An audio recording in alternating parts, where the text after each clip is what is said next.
कोई भी सपना साकार करने के लिए सबसे जरूरी है सही कोच का होना। चुनिए आरंभ एजुकेशन।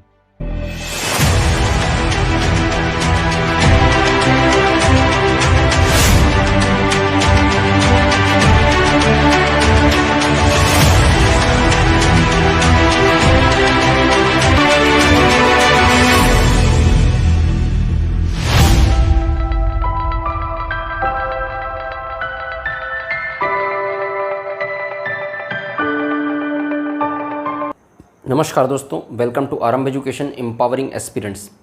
देखिए 2021-22 की योजनाओं को कवर कर रहे थे हम लोग, जो नई योजनाएं हैं उससे रिलेटेड चीज़ों को कवर कर रहे थे। तो उसी में आज एक और योजनाओं के बारे में मैं आपको बता रहा हूँ। देखो 2021 की भी जो योजनाएं हैं उसको पुराना है मत समझ लेना आप लोग, नई ही योजनाएँ हैं।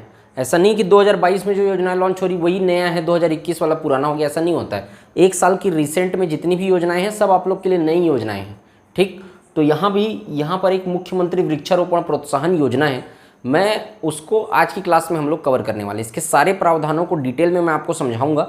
इसके प्रावधान थोड़े से पेचीदा हैं, अगर आप थोड़ा सा भी स्किप करोगे पेपर में ऑप्शन घुमा के देगा, गलत लगा के आ जाओगे।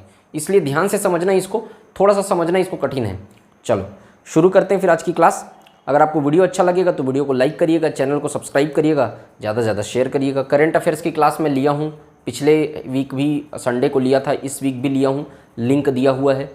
टेलीग्राम चैनल अगर आप लोग ज्वाइन नहीं किए, बहुत से लोग ऐसे हैं जो टेलीग्राम चैनल ज्वाइन नहीं कर रहे हैं, तो वहाँ पर आप लोगों को ज्वाइन करना बहुत ज़रूरी है। आप ज़रूर ज्वाइन करें टेलीग्राम चैनल, वहाँ पर मैं लिंक वगैरह शेयर करते रहता हूँ, PDF शेयर करते रहता हूँ, बोर्ड का शेयर करते रहता हूँ, वो सब चीज़ें आपको वहाँ पर मिलेंगी।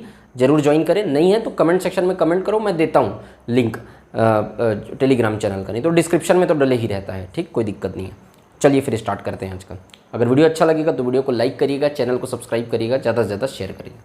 चलो, प्रारंभ कब से हुआ मुख्यमंत्री वृक्षारोपण प्रोत्साहन योजना? इसको क्या है मैं बताता हूँ अभी। प्रारंभ हुआ 1 जून 2021। प्रारंभ का तिथि आपको याद रखना है। एक चीज़ और याद रखना, मुख्यमंत्री वृक्ष संपदा योजना में बताया था 3-4 क्लास पहले, वो योजना और ये योजना में अंतर है। नाम लगभग एक ही है, लेकिन वो योजना ये योजना में ज़मीन आसमान का अंतर है। तो उसको वही योजना है मत समझ लेना, है ना, थोड़ा सा कैटेगराइज करके पढ़िएगा आप लोग, ठीक। तो वो अलग है, ये अलग है। लगभग एक उद्देश्य दोनों का एक ही है, पर्यावरण संरक्षण, बाढ़ से मुक्ति, अनावृष्टि की जो समस्या है, कम वर्षा की, उसको खत्म करना, आपका पर्यावरण को बचाना प्रदूषण से, इन्वायरमेंटल प्रोटेक्शन, जलवायु नियंत्रण, यही सब लगभग चीज़ें सेम मिलेगी आपको उद्देश्य में। थोड़ा बहुत का अंतर है, उसको मैं बताता हूँ आपको। 1 जून 2021 से चालू हुई थी, याद रखना। उद्देश्य है निजी क्षेत्र कृषकों, निजी क्षेत्र के जो कृषक हैं या शासकीय विभागों एवं ग्राम पंचायतों की भूमि पर इमारती गैर इमारती प्रजाति के वाणिज्यिक वृक्षारोपण ऐसी, देखो, चाहे वो निजी क्षेत्र के कृषक हों, मतलब प्राइवेट लैंड हो, किसी व्यक्ति की भूमि हो, चाहे वो शासकीय विभागों की भूमि हो, गवर्नमेंट डिपार्टमेंट की भूमि हो, चाहे ग्राम पंचायत की भूमि हो, किसी की भी भूमि पर पौधा लगाना। तो पौधा क्यों? अपने कोई भी आदमी, आप खुद सोचो, थोड़ा सा दिमाग को खोल के पढ़ो, है ना, थोड़ा सा सोचने की शक्ति डेवलप करो अपने अंदर। रटना नहीं है सब चीज़ को, मैं एकदम इसीलिए तो समझा रहा हूँ आपको। देखो आप खुद सोचो, कोई भी व्यक्ति अपने भूमि पर पौधा क्यों लगाएगा? सोचो, पेड़ लगाने से पैसा नहीं मिलता है तो पेड़ क्यों लगाएगा? धान न लगा के पेड़ आप क्यों लगाओगे? मान लो जाए आप एक कृषक हो, धान नहीं लगा के पेड़ क्यों लगाओगे? धान, देखो, जब आप रबी फसल, खरीफ फसल, आप अगर धान लगाए हो तो दोनों मौसम में आपको क्या मिलेगा? पैसा मिलेगा अनाज बेचने से। खरीफ मौसम में आप धान लगा दिए, रबी के मौसम में चना वगैरह लगा दिए, उसी में तो 2 बार खेती हो जाता है। इसमें आपको वैसा फायदा नहीं मिलेगा, तो इसलिए क्यों करोगे आप? इसलिए, लेकिन सरकार को चाहिए कि वृक्षारोपण करना है। इतने इंफ्रास्ट्रक्चर में बजट आपको पढ़ाया हूँ, इंफ्रास्ट्रक्चर में सरकार डेवलपमेंट कर रही है, इंफ्रास्ट्रक्चर में पैसे खर्च कर रही है। तो इंफ्रास्ट्रक्चर में पैसे खर्च करना, ट्रांसपोर्टेशन में पैसे खर्च करना, रोड में पैसे खर्च करना और रोड बनाना, इसका मतलब क्या है? पेड़ की कटाई, सीधा बात है, एक लाइन में। जब तक पेड़ नहीं कटेगा रोड कैसे बनेगा? उसकी पूर्ति भी तो करनी है। पेड़ बहुत जरूरी है, उसको लगाने के लिए सरकार क्या देगी? आपको प्रोत्साहन राशि देगी। तो उस लालच में आके लोग क्या करेंगे? लालच नहीं बोले, उसमें फायदा भी है, तो प्रोत्साहन राशि की इसमें आके लोग उसको इनिशिएट करेंगे। अब 2 तरीके के लोग होंगे, एक ऐसे लोग होंगे जो अपनी पुरानी भूमि पे धान लगाते थे, वो लोग उसको ख़त्म करके पेड़ लगाएंगे। और कुछ ऐसे लोग होंगे जिसमें खेती नहीं होती थी उनकी भूमि पर, वो डायरेक्ट पेड़ लगाना चालू करेंगे। तो सबके लिए अलग अलग प्रावधान है, मैं बताता हूँ आपको। ये चीज़ तो समझ गया होगा आप लोग। वाणिज्यिक वृक्षारोपण, वाणिज्यिक वृक्षारोपण का मतलब वाणिज्यिक, या यहाँ पे एक और शब्द जोड़ लो, औद्योगिक। वाणिज्यिक वृक्षारोपण का मतलब ऐसी लकड़ियां लगाना जिसका वाणिज्यिक मूल्य हो, जो मार्केट में बिकती हो, ऐसी लकड़ी लगाना, सॉरी, ठीक। तो ये वाणिज्यिक वृक्षारोपण हो गया जिसकी कीमत हो मार्केट में। और औद्योगिक का मतलब ऐसी पेड़ लगाना जिन पेड़ों की लकड़ी को आप उद्योगों में उपयोग कर सको, इंडस्ट्रीज में यूज़ किया जा सके, उसके माध्यम से दूसरी अलग अलग चीज़ें बनाई जा सके। दो तरीके के पेड़ लगाना। दूसरा है इसका उद्देश्य पर्यावरण सुधार। इसका एग्जाम्पल मैं आपको दे दिया। वृक्ष रहेंगे तो टेम्परेचर जो है वो कंट्रोल रहेगा, समझ रहे हो।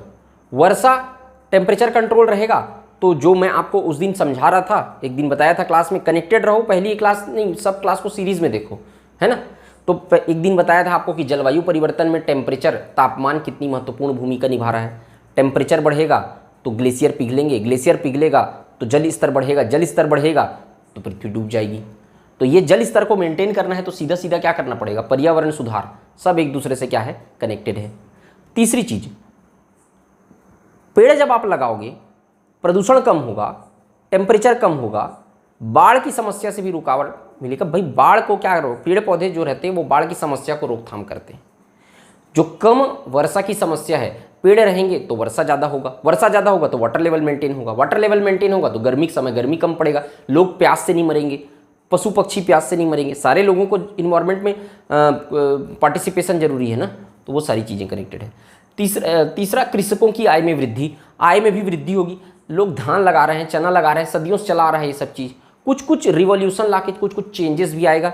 बहुत सारी ऐसी चीज़ें हैं जैसे कि केले की खेती है, या बागवानी फसलों की खेती है, या और भी लोगों फसलों की खेती है, जिससे क्या होता है, कृषक जो है वो आय अपनी बढ़ा सकते हैं। लेकिन जानकारी की कमी, शिक्षा की कमी, सही जानकारी की कमी, सही समय पर सही जानकारी की कमी, इस तरीके की जो कमी है ना, वो उनको परंपरागत, अब धान लगाना है, चना लगाना है, तो वो सदियों से उनके पिताजी भी वही करते आ रहे थे, उनके पिताजी के पिताजी भी वही लगाते आ रहे थे। ये लगभग सीखी हुई चीज़ें हैं कि इस समय कैसे कैसे लगाना है, कैसे कैसे इसका क्या करना है। लेकिन आप नई चीज़ें किसी कृषक को अगर लगाने के लिए बोलोगे, थोड़ा सा कतराएगा, वो अपना हाथ खींच लेगा। क्यों? क्योंकि नई चीज़ों के बारे में जानकारी उसको नहीं। लेकिन पैसा बेशक उसको नई चीज़ों से ज़्यादा मिलेगा धान के कंपैरिजन में, लेकिन फिर भी वो रिस्क अपने ज़मीन पे नहीं लेगा, क्योंकि उसका आवक का साधन केवल वो ज़मीन है। तो इससे भी क्या होगा, इससे कृषकों की आय में वृद्धि होगी। थोड़ा और एड ऑन कर देना उनके, इसमें थोड़ा प्रोत्साहन राशि देके, और थोड़ा वो एक बार समझ जाएंगे इस योजना को, तो इसका लाभ ले पाएंगे। ठीक, तो इन्वायरमेंट के साथ साथ उनकी आय में भी वृद्धि होगी। निजी भूमि पर रोपित तथा खड़े वृक्षों की परिवहन नियमों को आसान, देखो निजी भूमि पर रोपित है ना, मतलब प्राइवेट लैंड पे कोई पेड़ लगा हुआ है और पहले से खड़ा है कोई, है ना, पेड़ लगा है रोपित, और उसके बाद जो पहले से खड़े वृक्ष हैं, उसके परिवहन नियमों को आसान बनाना। अब परिवहन नियमों को जब आप आसान बना दोगे, तो परिवहन नियमों को आसान बनाने से भी तो कृषकों को लाभ मिलेगा ना। परिवहन नियम को आप आसान बना दोगे तो ट्रैवलिंग का, देखो आप क्या है कि अभी पेड़ काटना नहीं है। एक तो पेड़ काटोगे तो आप अगर कहीं पेड़ काट के कहीं ले जा रहे हो तो तस्करी का आरोप में फिर गिरफ्तार कर लेते हैं। तो पेड़ों को काटना, जो आप लगाए हैं वाणिज्यिक पेड़ अगर पैदा कर रहे हैं आप इस योजना के तहत, तो आपको क्या मिलेगा, पेड़ से छूट मिलेगा काटने से, जैसे वृक्ष संपदा योजना के तहत मिला था। अगर ज़रूरत है, कहीं गवर्नमेंट को ज़रूरत है तब। तो यहाँ पर आप अगर बात करेंगे तो उसके परिवहन नियमों को आसान बनाना, परिवहन नियम को आसान बना देंगे अगर पेड़ का, तो लोगों को पैसा मिल सकेगा उससे। जब ट्रांसपोर्ट होगा तो पैसा मिलेगा, पेड़ का कीमत मिलेगी। पांचवा, काष्ठ के आयात में कमी लाना। देखो लकड़ी का आयात किया जा रहा है, अभी तो लकड़ी इतना कम हो गया, एक तो बैन लगा दिए हैं पेड़ पौधे को काटने पे, दूसरा पर्यावरण संरक्षण भी उसका बहुत जरूरी चीज़ है, जो पेड़ काटना भी नहीं चाहिए, लगा भी देना चाहिए बैन, क्योंकि जान है तो जहान है, आदमी ही नहीं रहेगा, जलवायु ही आपका इस तरीके से हो जाएगा कि आप पूरा बीमार पड़ते रहेंगे, तो आप पैसों का क्या करेंगे। तो यहाँ पर लकड़ी का जब चूंकि इस तरीके से हो गया, पेड़ उगना कम हो गए हैं, इसके कारण इम्पोर्ट करना पड़ रहा है जो इंपॉर्टेंट लकड़ियाँ हैं वो, उनके आयात में भी कमी लाना और वनों की सुरक्षा करना। वन इससे डेवलप होंगे, लकड़ियाँ लगेंगी तो बाढ़ अनावृष्टि के नियंत्रित करना। बाढ़ और अनावृष्टि मतलब कम वृष्टि, अतिवृष्टि मतलब ज़्यादा वृष्टि मतलब ये आपका वर्षा, तो अनावृष्टि मतलब कम वर्षा को नियंत्रित करना। ये सारी चीज़ें मैं आपको समझा दिया। औद्योगिक लकड़ियों की पूर्ति करना, इंडस्ट्रीज़ में जो लकड़ियाँ लग रही हैं वो इंपोर्ट करना पड़ रहा है, जिससे आपका जो प्रोडक्ट बन रहा है वो महंगा हो रहा है। चाइना से इंपोर्ट करना पड़ता है और अलग अलग कंट्री से इंपोर्ट करना पड़ रहा है, अलग स्टेट से इंपोर्ट करना पड़ा। इंपोर्ट का कॉस्ट लगता है, उसका ट्रैवलिंग कॉस्ट लगता है, उसका टाइम लगता है उसका, तो वो सारी चीज़ें वो आपके प्रोडक्ट में एड ऑन होती है, जिससे आपका प्रोडक्ट महंगा होता है। ये कम होगा तो पूर्ति, औद्योगिक लकड़ियों की पूर्ति अगर कहीं आसपास से हो जाएगी तो इसका आपका प्रोडक्ट सस्ता रहेगा जो इन चीज़ों से बनता है। रोजगार सृजन, ये तो है ही, इसको तो समझाने का ज़रूरत नहीं है ना।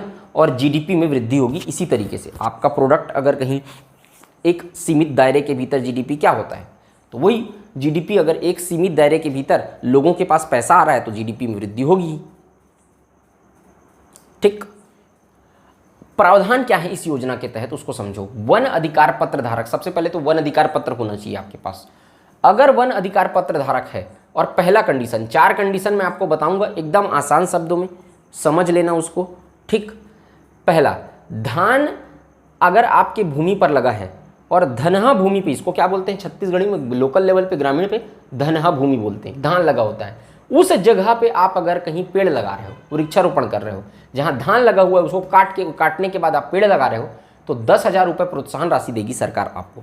10,000 रुपये पैसा देगी, 1 वर्ष के बाद देगी, तुरंत नहीं देगी। थोड़ा सा सफल वृक्षारोपण, ऐसा नहीं है कि आप एक खेत में पेड़ लगाए और पेड़ को पानी ही नहीं दिए, ये पैसा आपको मिल गया, 1 महीना बाद पेड़ ही गिर गया, ऐसा नहीं। सफल वृक्षारोपण, तो सफल वृक्षारोपण मतलब वो पेड़ बढ़ भी रहा है, आपको उसमें पानी देना है, सिंचाई की व्यवस्था करनी है उसको बढ़ाने के लिए, ठीक, आपको ही करना है।